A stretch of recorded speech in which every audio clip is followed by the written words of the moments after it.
he didn't call on the divine name at all. The pagan god Marduk was the Lord that Cyrus revered as the supreme God. Therefore, Cyrus cannot be the man that Yeshayahu 41:25 is talking about. The name that is being called on and proclaimed from the blazing forth of the sun in the far east by a man who was raised in a northern country is the name Yahweh, and no other name. And the man calling on that name is me. The prophecy was not fulfilled by a heathen king of Persia who worshipped a pagan idol god named Marduk. It is being fulfilled by one of the captives whose ancestors were brought by ships to North America during the transatlantic slave trade. My critics will say, well, his name is not Yahweh, so the fact that you promote that name from the islands in the east where the sun rises, that means nothing. To which I then reply with the honest question, then what is his name? And then they say Jehovah, or Yahweh, or Yahweh, or Yahuwah, or Yahya, all of which names I have obliterated on this channel with facts.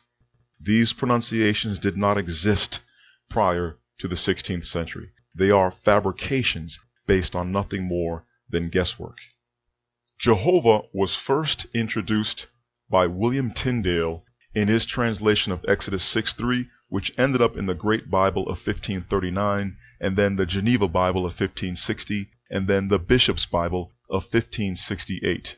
No one was calling the Creator by the name Jehovah before William Tyndale invented that stupid name in the 16th century. The 47 heathen scholars who worked for the heathen King James adopted Jehovah in their 1611 Queen James Virus translation. So the fake name Jehovah invented by William Tyndale in the 16th century was perpetuated into the 17th century. And this stupid name endures to this day thanks to the Queen James Virus and other English mistranslations of the scriptures made by heathens. The name Yahweh did not exist until the 19th century. It was invented in Germany by a German scholar named Wilhelm Gesenius. The names Yahweh and Yahuwah and Ahia and the rest did not exist until they were invented in North America in the 20th century. No one had ever heard of these ignorant monstrosities prior to the 20th century. But the pronunciation Yahweh is attested repeatedly over thousands of years from the 14th century BCE and forward. It's not a new name.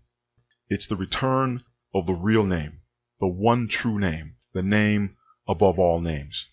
Anybody who thinks they can challenge me on these points is more than welcome to try, but it will be your funeral. And I'm sorry it has to be me giving you your eulogy. His name is Yahweh, always has been, always will be.